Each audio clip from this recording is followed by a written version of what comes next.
నేను రంజిత్ యావత్ భారతదేశం వైపు కూడా మొత్తం చూస్తున్నారు. ప్రపంచ దేశాలన్నీ కూడా భారతదేశం వైపు చూస్తున్న తరుణం కొనసాగుతుంది. పాక్ భారత్కు సంబంధించి ఆపరేషన్ సింధూర్తో మొదలైన వాతావరణం కాస్త యుద్ధంగా మారిపోయింది. పూర్తి స్థాయిలో పాక్కు సంబంధించి ఓ పక్కన టర్కీ సాయం చేస్తూ మనల్ని ఆ దోస్తు పేరిట మనం అనేక సందర్భాలలో టర్కీకి సాయం చేసినప్పటికీ కూడా మనల్ని వెన్నుపోటు పోర్చే ప్రయత్నం చేసింది టర్కీ. అయినప్పటికీ కూడా ఎక్కడ కూడా భారత ఆర్మీకి సంబంధించి బెదరకుండా అదరకుండా తన యొక్క పోరాటాన్ని అయితే కొనసాగిస్తున్న తరుణం అయితే కొనసాగిస్తుంది. అయితే ఇలాంటి సందర్భాలలో తెలంగాణలో ఒక అంశం రచ్చగా మారింది.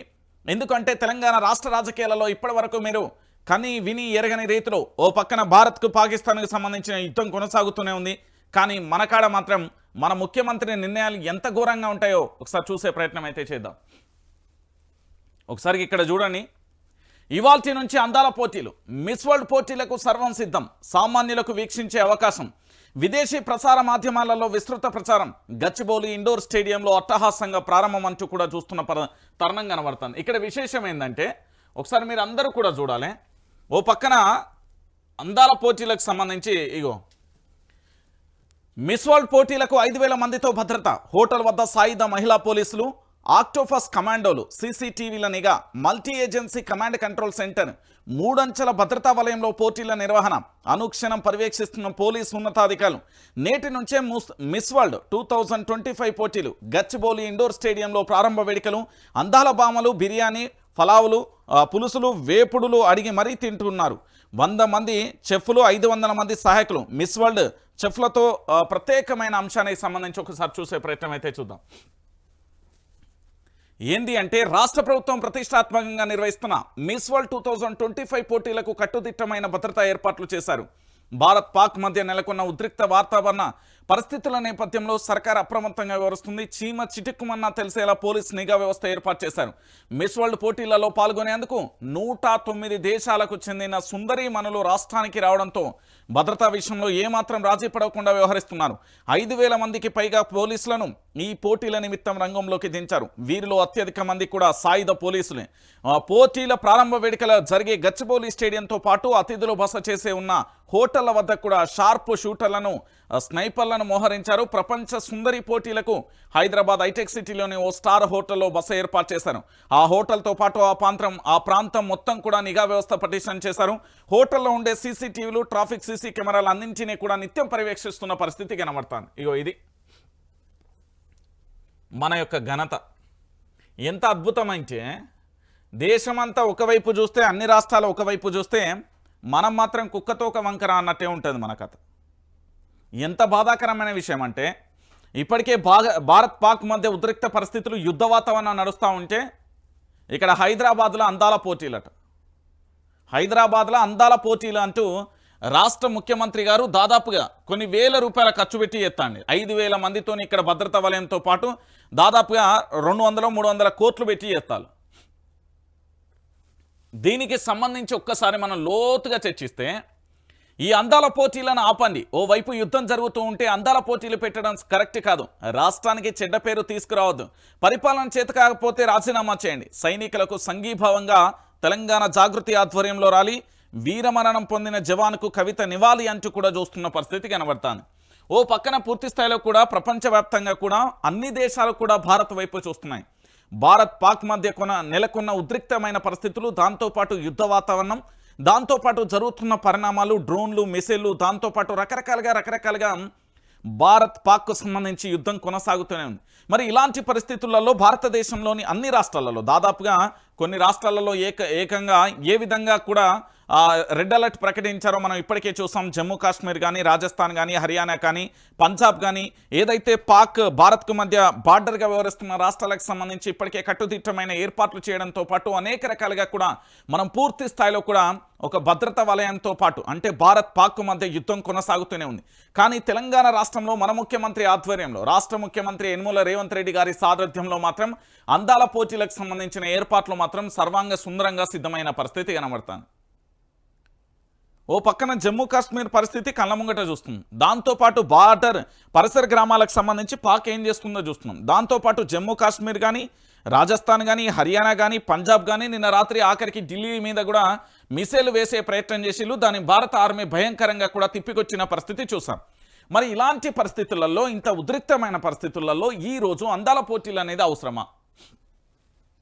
వీళ్ళకి ఇంకేం కావాలన్నట ఒకసారి చూడుర్రి, వీళ్ళకి ఏమేమి తిండి పెడతారు ఇక చూడుర్రి. అందాల భామలకు బిర్యానీ, పలావలు, పులుసులు, వేపుడు అడిగి మరీ తింటున్నారట. 100 మంది చెఫ్లు, 500 మంది సహాయకులు.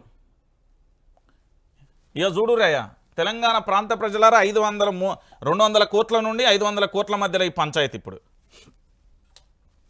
ఓ పక్కన దేశానికి సంబంధించిన సరిహద్దులలో మన భారత ఆర్మీకి సంబంధించి తమ ప్రాణాలను పణంగా పెట్టి ఈ దేశ రక్షణ కోసం పోరాటం చేస్తూ ఉంటే ఈరోజు బిర్యానీలు, పలావాలు, పులుసులు, వేపుడు అడిగి మరీ కూడా తింటున్నారు అంటూ కూడా చూస్తున్న పరిస్థితి కనబడుతుంది. ఇక ఇంతకంటే దారుణమైన విషయం, ఇంతకంటే ఘోరమైన విషయం ఇంకేముంటుందండి?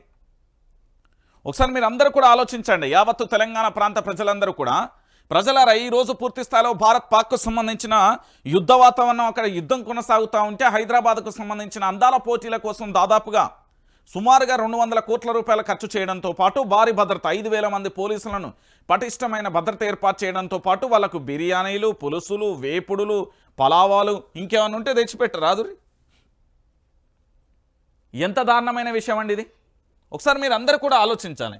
ఓ పక్కన భారత్ పాక్ యుద్ధ వాతావరణం కొనసాగుతుంది, అక్కడ యుద్ధం జరుగుతున్న తరుణంలో హైదరాబాద్లో ఈ 2025 మిస్ వరల్డ్ పోటీలు నిర్వహిస్తున్నారట. 109 దేశాలకు సంబంధించిన సుందరీమణులు రాష్ట్రానికి రావడంతో భద్రత విషయంలో ఏమాత్రం రాజీ పడతలేరట. మళ్ళీ ఇక్కడ జరిగే అందాల పోటీలకు సంబంధించి పూర్తి స్థాయిలో ప్రపంచవ్యాప్తంగా ఉన్న మీడియాలలో ప్రచారం చేయాలని పూర్తి స్థాయిలో కూడా అన్ని రకాల ఏర్పాట్లు చేసిర్రు అనేది కూడా చెప్తున్న పరిస్థితి కనబడుతుంది. ఓ పక్కన భారత్ పాక్కు సంబంధించిన యుద్ధ వాతావరణాన్ని మర్చిపోయి ఇక్కడ హైదరాబాద్లో మాత్రం అందాల పోటీలు నిర్వహిస్తున్నారంటే ఇక ఏం చెప్దాం? ఇంతకంటే దారుణం, ఇంతకంటే ఘోరమైన పరిస్థితి బహుశా ఇంకేమీ ఉండదేమో నాకు తెలిసినంతవరకు. ఎందుకు నేను ఏమంటున్నానంటే, యుద్ధ వాతావరణంలో ఇక్కడ జాగృతికి సంబంధించిన ఎమ్మెల్సీ కవిత ఏమడుగుతుంది ఒకసారి చూడరు. సంఘీభావ ర్యాలీలో పాల్గొన్న కవిత, యుద్ధ వాతావరణంలో అందాల పోటీల మిస్ వరల్డ్ పోటీలను వాయిదా వేయాలి, పాలన చేతకాని సీఎం రాజీనామా చేయాలి. BRS MLC Kalvakuntla Kavitha operation సింధూర్కు మద్దతుగా ర్యాలీ అంటూ కూడా చూస్తున్న పరిస్థితి కనబడుతుంది. ఏమని చెప్తుంది ఎమ్మెల్సీ కవిత అంటే, 2025 అంటే 109 దేశాల నుండి వచ్చిన అందమైన సుందరీమణులు ఎవరైతే ఉన్నారో వాళ్ళకి సంబంధించి పూర్తి స్థాయిలో మిస్ వరల్డ్ పోటీలలో పాల్గొనడానికి వచ్చారు కదా. ఈ అందాల పోటీలు అనేది వాయిదా వేరి, ఈ అందాల పోటీలు ఇప్పుడు అవసరం లేదు. ఎందుకంటే అక్కడ యుద్ధ వాతావరణం పాల్గొన్నది, యుద్ధ వాతావరణం నెలకొన్నది. ఆ యుద్ధ వాతావరణ నేపథ్యంలో పూర్తి స్థాయిలో యుద్ధం జరుగుతూ ఉంది. యుద్ధం జరుగుతూ ఉంటే పూర్తి స్థాయిలో ఇక్కడ హైదరాబాద్లో ఈ అందాల పోటీలు ఏంటూ అంటూ ఎమ్మెల్సీ కవిత పూర్తి స్థాయిలో ప్రశ్నిస్తున్న పరిస్థితి కనబడుతుంది. ఇంతకంటే ఇంకేముంటుందిగా? తెలంగాణ ప్రాంత ప్రజలారా మీరే ఆలోచించండి. ఇయాల్టి నుండి అందాల పోటీలు నిర్వహిస్తున్నామని విదేశీ ప్రసార మాధ్యమాలలో కూడా విస్తృతంగా ప్రచారం చేయమని చెప్తున్న పరిస్థితి కనబడుతుంది. మన దేశానికి సంబంధించి పాకిస్తాన్తో పూర్తి స్థాయిలో యుద్ధం కొనసాగుతూ ఉంటే ఇక్కడ మాత్రం పూర్తి స్థాయిలో కూడా అందాల పోటీలకు సంబంధించిన ఏర్పాట్లు చేస్తారట. ఒకసారి ఈ అందాల పోటీల కథ ఏంది, అందాల పోటీలకు సంబంధించి ఏమేమి చేస్తారు, ఏమేమి కథ అనేది ఒకసారి మనం చూసే ప్రయత్నం చేద్దాం ఆగురు. ఎందుకంటే ఈ అందాల పోటీలకు సంబంధించి ఎంత ఖర్చు పెట్టిళ్ళు, ఏం కథ అనేది ఒకసారి చూద్దాం. ఈ అందాల పోటీలు ఏందో, ఈ కథ ఏందో, ఈ లక్షణం ఏందో తెలంగాణ రాష్ట్ర వ్యాప్తంగా ఓ పక్కన అవి జరుగుతూ ఉంటే ఇక్కడ అందాల పోటీలట. అందాల పోటీలు నిర్వహించడానికి ప్రత్యేకమైన ఏర్పాట్లు చేసి మరీ కూడా ఏర్పాట్లు చేస్తున్న పరిస్థితి కనబడుతుంది.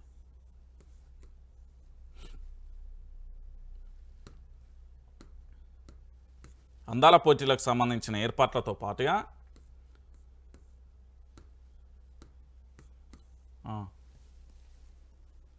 ఇక చూడుర్రి అందాల పోటీలు ఇప్పటికే పలు దఫాలుగా ఏంది రాష్ట్ర ప్రతిష్టను పెంచేందుకు పెట్టుబడుల ఆకర్షణ కోసం అందాల పోటీలను వినియోగించుకోవాలని భావిస్తున్న సీఎం రేవంత్ రెడ్డి వీటిపై ప్రత్యేకంగా కూడా దృష్టి సారించారు. ఇప్పటికే పలు దఫాలుగా సమీక్షలు నిర్వహించాను. పర్యాటక శాఖ మంత్రి జూపల్లి కృష్ణారావు ఏర్పాట్లను సమీక్షించడంతో పాటు కార్యక్రమాలు జరిగే ప్రదేశాలను కూడా సందర్శించారు. ఇక దాంతో పాటుగా ఇప్పటికే చాలా మందితో కూడా భేటీ అయిన పరిస్థితి కనబడుతుంది. దాంతోపాటు కంటెంట్స్తోనూ ఒకసారి భేటీ అయ్యారు. అవసరమైన సలహాలు సూచనలు ఆ కంటెస్టెంట్లతోని కూడా భేటీ అయ్యారట. అవసరమైన సలహాలు సూచనలు కూడా ఇచ్చారు. ప్రకృతి పర్యావరణ పరంగా అన్ని హంగులో ఉన్న తెలంగాణ ఆ రంగంలో వెనుకబడి ఉందని భావిస్తున్న ప్రభుత్వం ఇకపై తెలంగాణలో కూడా పూర్తి స్థాయిలో కూడా జరూర్ ఆనా అనే నినాదాన్ని కూడా ప్రపంచవ్యాప్తం చేయాలని నిర్ణయించింది. తద్వారా పూర్తి స్థాయిలో కూడా ఏం జరుగుతుంది ఇక్కడ, పర్యాటక రంగం కూడా అభివృద్ధి చెందడంతో పాటు పెట్టుబడుల సాధన, ఉద్యోగ ఉపాధి అవకాశాలు మెరుగుపడతాయని భావిస్తుంది. ఉత్సాహంగా కూడా రిహార్సల్స్ చేస్తున్నారు. ప్రపంచ సుందరి పోటీల కోసం గచ్చిబౌలి ఇండోర్ స్టేడియంలో గురువారం రిహార్సల్స్ ఉత్సాహంగా కొనసాగుతున్నాయి. ఇప్పటికే హైదరాబాద్కు చేరుకున్న వివిధ దేశాల పోటీదారులు ఆకర్షణీయమైన వస్త్రాలు ధరించి ర్యాంప్ వాక్లు చేశారు. తమ ప్రతిష్టకు తగిన కార్యక్రమాలను ఎంపిక చేసుకుని ప్రాక్టీస్ చేశారు. ఇక సమయానుకూలంగా కూడా స్టేజ్ ఎంట్రీలు, group moments, lightings, music setup తదితర అంశాలను కూడా నిర్వాహకులు పరిశీలించారు. ప్రధాన కార్యక్రమానికి ముందస్తుగా ప్రతి అంశాన్ని కూడా శ్రద్ధగా పరిశీలిస్తూ రిహార్సల్స్ పూర్తి చేశారు. నగరంలో వివిధ ప్రాంతాలలో జరిగే ఈవెంట్లను వీక్షించేందుకు సామాన్యులకు కూడా అవకాశం కల్పించినది ప్రభుత్వం. ఎందుకంటే ప్రభుత్వానికి సంబంధించిన ఆ టూరిజం వెబ్సైట్ ఏదైతే ఉందో ఆ టూరిజం వెబ్సైట్కు సంబంధించి పూర్తి స్థాయిలో కూడా ఈ అందాల పోటీలను వీక్షించేందుకు ఏర్పాట్లు చేస్తారు. ఇంకొక విషయం ఏంటంటే ఇక్కడ మనం చాలా బాధాకరమైన విషయం ఏంటంటే అందాల పోటీలను ఇప్పుడు ప్రభుత్వం ఎందుకంత ప్రెస్టేజ్గా తీసుకుందో కూడా ఎవరికి అర్థం కాని పరిస్థితి అయితే కనబడుతుంది. ఇక్కడ పూర్తిగా కూడా మనం చూస్తున్న తరుణంలో ఒకసారి చూడండి. ఈ అందాల పోటీలు వద్దు అంటూ తెలంగాణ జాగృతికి సంబంధించిన వ్యవస్థాపక అధ్యక్షురాలు ఎమ్మెల్సీ కవిత ఆగ్రహం వ్యక్తం చేస్తూ ఇప్పుడు భారత్ పాక్ సంబంధించిన యుద్ధ వాతావరణం కొనసాగుతుంది. దాంతోపాటు భారత్ పాక్ మధ్య డ్రోన్లకు సంబంధించి ఇతరత్ర విషయంలో కూడా చాలా జాగ్రత్తగా ఉండాల్సిన పరిస్థితి కనబడుతుంది. మొత్తం 5,000 మంది పోలీసులను పూర్తి స్థాయిలో కూడా ఈ అందాల పోటీలకే భద్రత ఏముంటుంది. 109 దేశాల నుంచి వచ్చిన వారికి రక్షణ విషయంలో కొనే అన్ని రకాలుగా ఇబ్బందులు ఏర్పడతాయి. ఎందుకు ఇలాంటి నిర్ణయాలు తీసుకుందంటూ ప్రభుత్వాన్ని దుమ్మెత్తిపోసిన పరిస్థితి కనబడుతుంది. అయ్యా సారు ఇప్పుడు వద్దు, మీకు పరిపాలన రాకపోతే చల్లగా వెళ్ళిపోర్రి అని చెప్పినా కూడా మనోళ్ళు అదేది పట్టనట్టుగా కూడా వ్యవహరిస్తున్న తరుణం కనబడుతుంది. అంటే ఒకసారి మీరు అందరూ కూడా ఆలోచించండి, అందాల పోటీలు ఇప్పుడు అవసరమా? భారత్ పాక్ మధ్య యుద్ధ వాతావరణం మేల్కొన్న పరిస్థితులలో అందాల పోటీలు నిర్వహించడం ఎంతవరకు కరెక్ట్ అనేది తెలంగాణ ప్రాంత ప్రజలందరూ కూడా దయచేసి ఆలోచించాలి. దాంతోపాటుగా ఇగో మరో అంశం ఏంది, సామాజిక తెలంగాణ సాధిస్తాం వితౌట్ లేదా గెట్ అవుట్, ఇదే మా విధానం.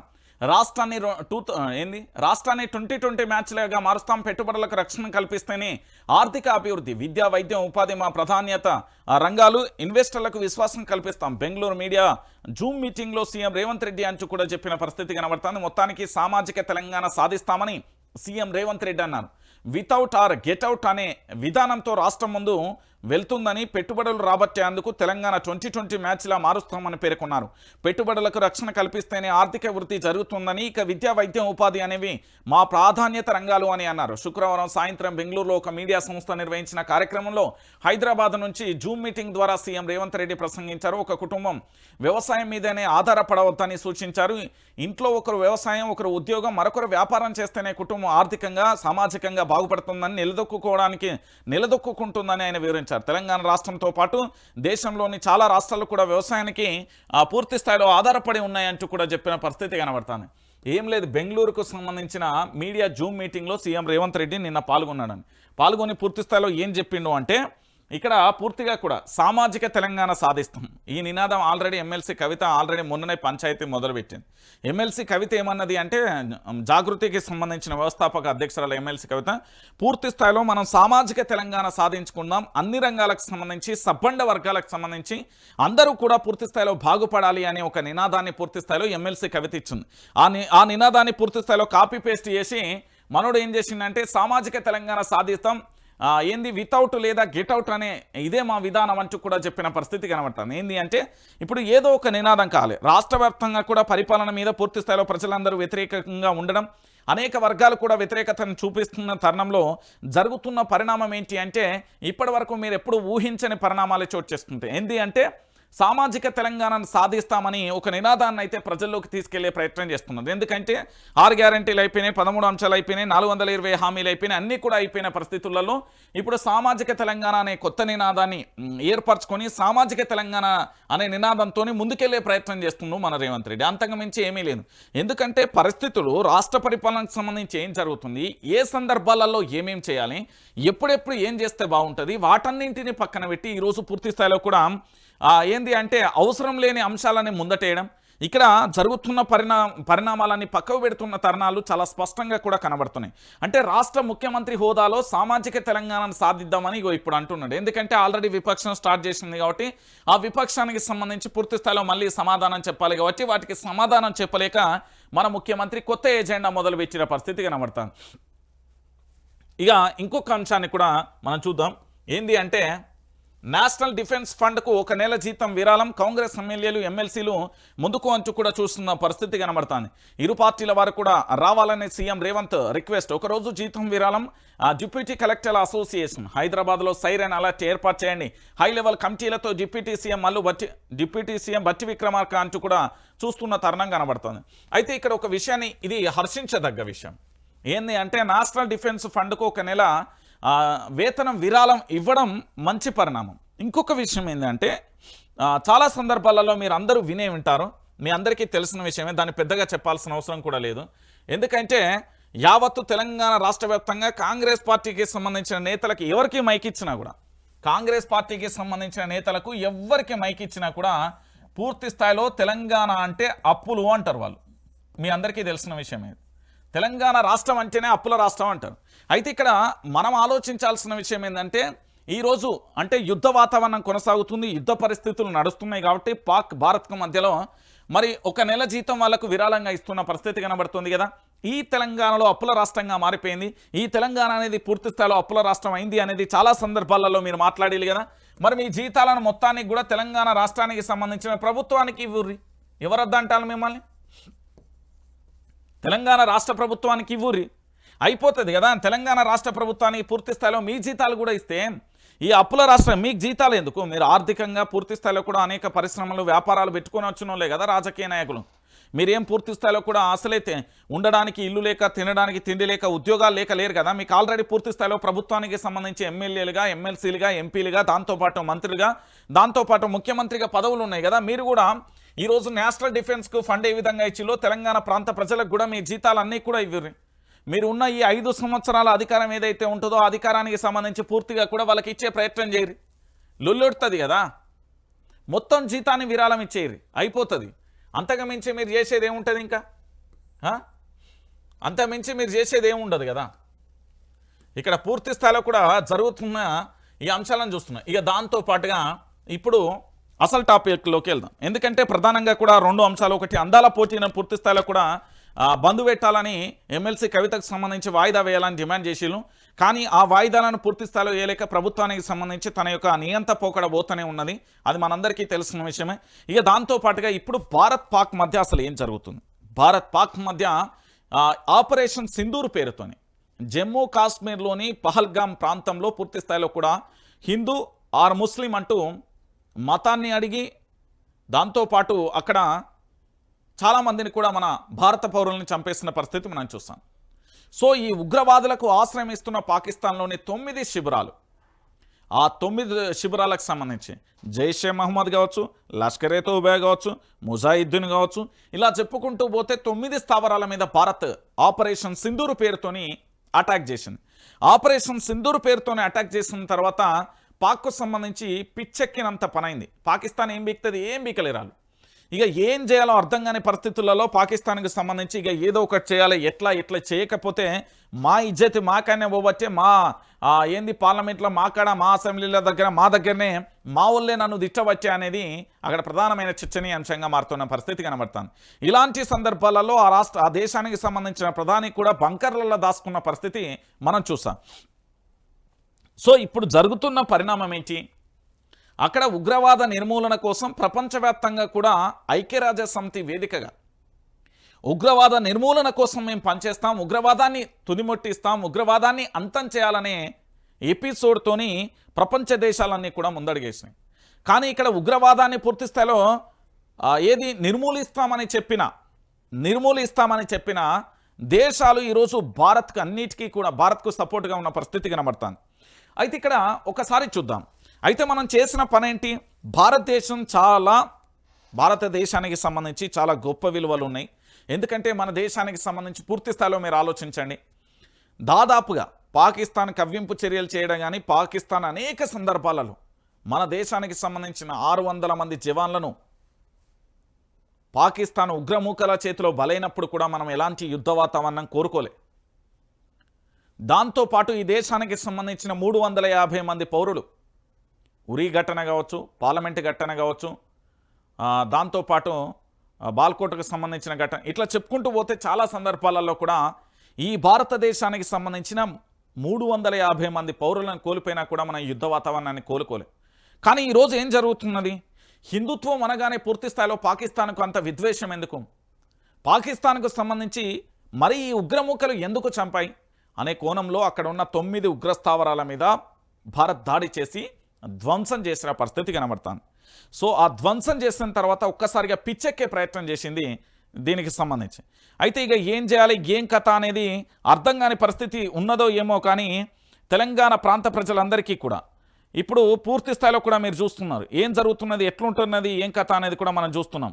అయితే ఈ యుద్ధ వాతావరణ నేపథ్యంలో పూర్తి స్థాయిలో మనం ఏం చేసినాం, కేవలం ఉగ్రస్థానంలో మాత్రమే, ఉగ్ర స్థావరాల మీద మాత్రమే మనం దాడి చేసిన పరిస్థితి కనబడుతుంది.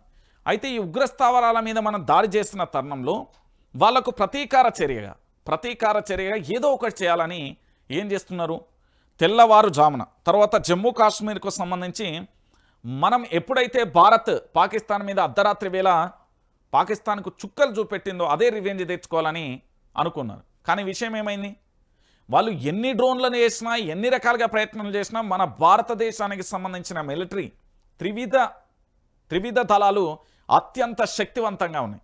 సో ఏమీ చేయలేని పరిస్థితులలో ఉన్న తరుణంలో ఇక పూర్తిగా కూడా ఏమైపోయిందో మీ అందరికీ తెలిసిన విషయమే.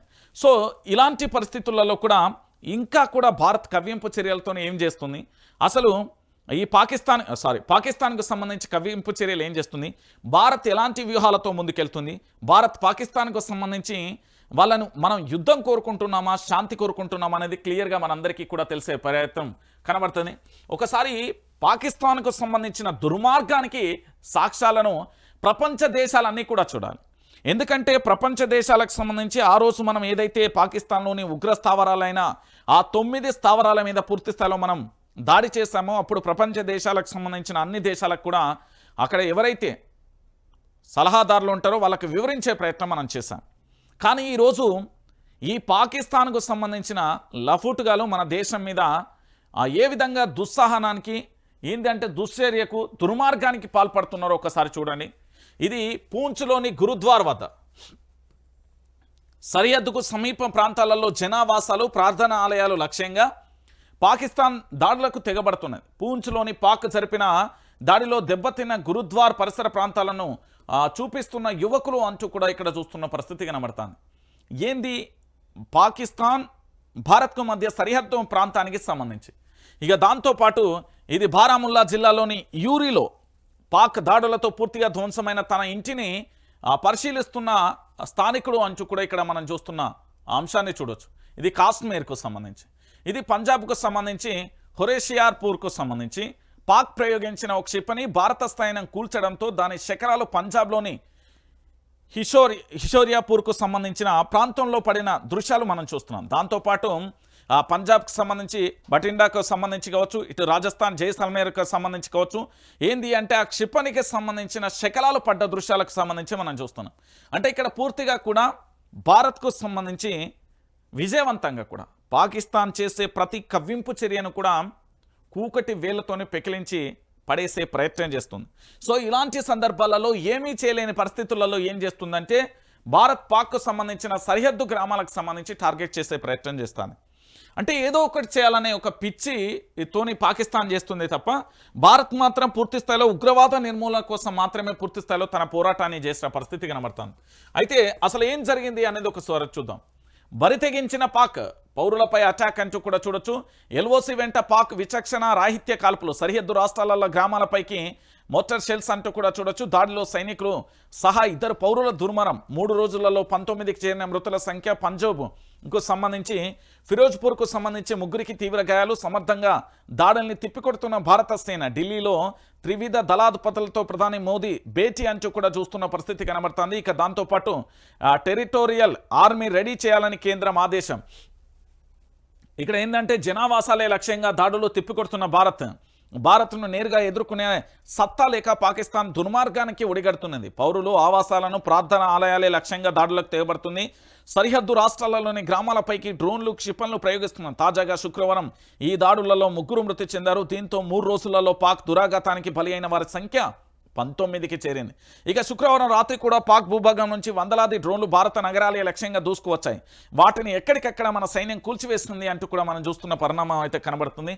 ఇక దాంతోపాటు నేల కూలుతున్న దాయాది డ్రోన్లు 2 రోజులలో రెండో రోజు పాక్ దుస్సాహం. జమ్మూ కాశ్మీర్ పంజాబ్ రాజస్థాన్ రాష్ట్రాలపైకి దాడులకు యత్నం. వచ్చిన డ్రోన్లను వచ్చినట్టుగా కూల్చిపారేస్తున్న భారత సైన్యం. జమ్మూలోనే 100లకు పైగా కూడా ధ్వంసం. సరిహద్దు ప్రాంతాలలో బ్లాక్అవుట్ అంటూ కూడా మనం చూస్తున్న తరుణం అయితే కనబడుతుంది. ఇక దాంతో పాటుగా పూర్తి స్థాయిలో కూడా మీరు చూడొచ్చు ఏంటి అంటే ఆ పాక్ పక్కలో బలూచ్ బల్యం అంటూ కూడా చూడొచ్చు. BLA వరుస దాడులతో సైన్యం ఉక్కిరిబిక్కిరి. స్వతంత్ర దేశంగా ఐరాస గుర్తించాలి, వేర్పాటు వాదులు అంటూ కూడా చూస్తున్న పరిస్థితి కనబడుతుంది. దేశమంతా హై అలర్ట్. భద్రతను లెవెల్ 1 నుంచి లెవెల్ 2కు పెంచిన కేంద్రం. కీలక ప్రాంతాలలో హై సెక్యూరిటీ. ఢిల్లీలలో బహుళ అంతస్తుల భవనాలపై సైరన్ల ఏర్పాటు. బయటకు రావద్దంటూ సరిహద్దు ప్రాంతాల ప్రజలకు హెచ్చరికలు. ఇక దాంతోపాటు దేశ రక్షణ నిధికి ఉద్యోగుల విరాళం. పూర్తి స్థాయిలో కూడా పహల్గామ్లో అమాయక ప్రజల ఉసురు తీసి విర్రవీగిన ఉగ్రవాద మూకలకు వారిని ఎగదోసిన పాకిస్తాన్కు దిమ్మ తిరిగేలా భారతదేశం సత్తా ఏంటో రుచి చూపిస్తూ విరోచిత పోరాటం జరుపుతున్న భారత సైన్యానికి త్రివిధ దళాలకు ఏంది నమస్తే తెలంగాణ, తెలంగాణ టుడే పత్రికల ఉద్యోగ సిబ్బందులు జేజేలు పలుకుతున్నారు. దేశ ప్రజలు గర్వించే విజయాలకు అందిస్తున్న సైన్యానికి పూర్తి సంఘీభావం తెలుపుతూ తమ వంతు కర్తవ్యంగా దేశ రక్షణ నిధి కోసం ఒకరోజు వేతనాన్ని విరాళంగా కూడా ప్రకటించారు అంటూ కూడా చూస్తున్న పరిస్థితి కనబడుతుంది. అంటే ఒకసారి చూడండి, ఇక్కడ సైన్యానికి సంబంధించి అంటే పాక్కు సంబంధించి భారతదేశాన్ని ఏమీ చేయలేక, భారతదేశానికి సంబంధించి పూర్తి స్థాయిలో ఏమీ చేయలేక కవ్వింపు చర్యలకు పాల్పడుతూ డ్రోన్ల ద్వారా వచ్చినా మరే ఇతర ద్వారా వచ్చినా కూడా భారత సైన్యానికి సంబంధించి త్రివిధ దళాలు పూర్తి స్థాయిలో ఎక్కడికక్కడ మట్టుబెట్టే ప్రయత్నం చేస్తున్నాయి. ఇప్పుడు జమ్మూ కాశ్మీర్ విషయంలో కానీ, రాజస్థాన్ విషయంలో కానీ, హర్యానా విషయంలో కానీ, పూర్తి స్థాయిలో పంజాబ్ విషయంలో కానీ ఏమీ చేయలేని పరిస్థితి కొనసాగుతుంది. ఇక మరోవైపు ఏది అంటే టార్గెట్ ఢిల్లీగా కూడా నిన్న రాత్రి మిసైల్ ప్రయోగించే ప్రయత్నం అయితే చేసింది. కానీ భారత సైన్యం దాన్ని ఎక్కడికెక్కడ తిప్పికొచ్చే ప్రయత్నం చేస్తుంది. కానీ ఇక్కడ ఒక విషయం ఏంది అంటే మనందరం ఆలోచించాల్సిన విషయం ఏంటంటే భారత్ అన్ని దేశాలకు సాయం చేస్తుంది. భారత్ అన్ని దేశాలకు సంబంధించి పూర్తి స్థాయిలో కూడా సహాయ సహకారాలు అందిస్తుంది అనేది వాస్తవమైన విషయం. అయితే ఇక్కడ మనం చేసిన సహాయాన్ని పూర్తి స్థాయిలో మరిచింది టర్కీకి సంబంధించి, దీనికి సంబంధించి ఆర్మీకి సంబంధించి పూర్తి స్థాయిలో కూడా వెల్లడించిన పరిస్థితి అయితే కొనసాగుతుంది. టర్కీ షూట్ 200 బుల్లెట్లు కాల్చే డ్రోన్లకు పాక్ ఇచ్చిన టర్కీ అంటూ కూడా చూడొచ్చు. 200 బుల్లెట్లు కాల్చే డ్రోన్లను పాకిస్తాన్కి ఇచ్చింది టర్కీ. అయినా లెక్క చేయని భారత సైన్యం పాక్ డ్రోన్లను క్షిపణులను అద్భుతంగా అడ్డుకుంటున్న మన ఎయిర్ డిఫెన్స్ యుద్ధంలో ఒక పక్షం మరో పక్షాన్ని చాలా సులభంగా దెబ్బతీసే సైనిక భాషలో దానిని టర్కీ షూట్ అంటుంటారు.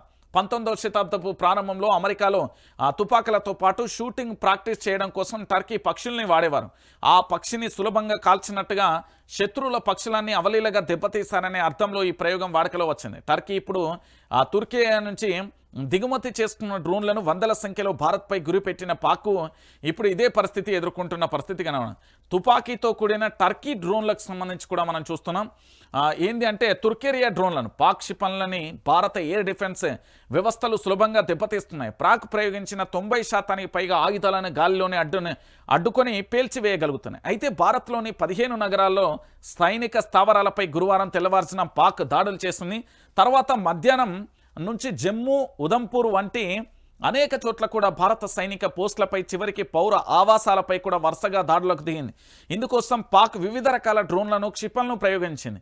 గురువారం నుంచి ఇప్పటి వరకు పాక్ మొత్తం 300 నుంచి 400 పైగా కూడా ఏది తుర్కేయకు సంబంధించిన డ్రోన్లను భారత్పై ప్రయోగించింది. వీటిలో అత్యంత డ్రోన్లకు సంబంధించి ఈ తుపాకులకు సంబంధించి కూడిన ఇవన్నీ కూడా టర్కీ డ్రోన్లని. ఈ టర్కీ డ్రోన్లకు సంబంధించి పూర్తి స్థాయిలో కూడా ఏంది అంటే ఈ టర్కీ డ్రోన్లకు సంబంధించి ప్రధానంగా కూడా మనం చర్చిస్తే ఏం జరుగుతుంది అంటే ఈ డ్రోన్లకు సంబంధించి తుపాకులకు అంటే పక్షి ఏ విధంగా తన గమ్యానికి చేరుతుందో అదేవిధంగా కూడా ఈ డ్రోన్లతోని ఇక్కడ దాదాపుగా 200 బుల్లెట్లు ఉంటాయి. ఆ బుల్లెట్లకు సంబంధించి పూర్తి స్థాయిలో కాల్చే ప్రయత్నం చేస్తూ ఉంటున్న పరిస్థితి అయితే కనబడుతుంది. సో మొత్తానికి ఇక్కడ ఏం జరుగుతుంది అంటే భారత్కు సంబంధించి అన్ని దేశాలు సపోర్ట్ చేస్తున్న తరుణంలో మిత్రద్రోహిగా మిగిలిపోతుంది టర్కీ. ఎందుకంటే టర్కీకి మన దోస్తు పేరిట ఆపద సమయంలో దాదాపుగా కొన్ని అనేక రకాలుగా కూడా సామాగ్రి ఇతరత్ర కూడా అన్నింటినీ కూడా మనం సాయం చేసిన పరిస్థితి మనందరం కూడా చూస్తున్నాం.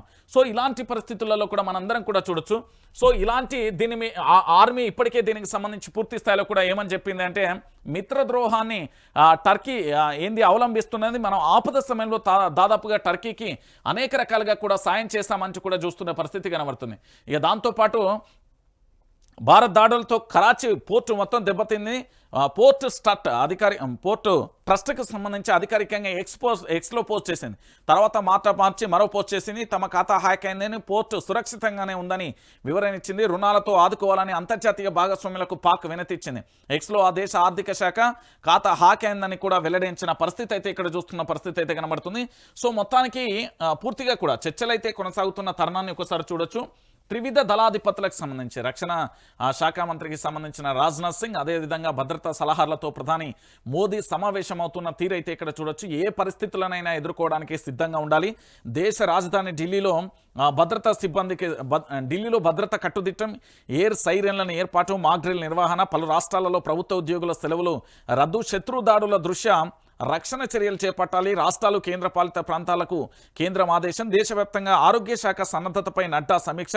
15 వరకు 24 విమానాశ్రయాలు మూసివేత అంటూ కూడా చూడొచ్చు. మోదీ ఉన్నత స్థాయి సమావేశం.